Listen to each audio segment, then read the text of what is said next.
You're starting CRNA school full time, you haven't been a student in a long time, how do you jump back in? My first piece of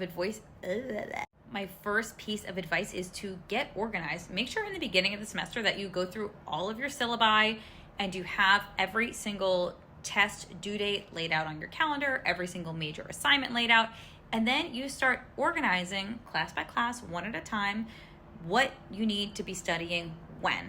Every single day you should be doing something, and you want to start prioritizing your must do, should do, and would like to do list. If you start by planning far enough out when you don't have time for the things that are lower on the priority list, they can get bumped to the next day safely. You never want to be put in a position where you're procrastinating. The second thing you want to do is to get good study habits. A lot of us have time wasting study habits where we re-listen to lecture from A to Z, or are rereading the textbook over and over again, or highlighting or underlining. Those are all big time wasters. Be doing high yield study techniques like spaced repetition learning and practice testing.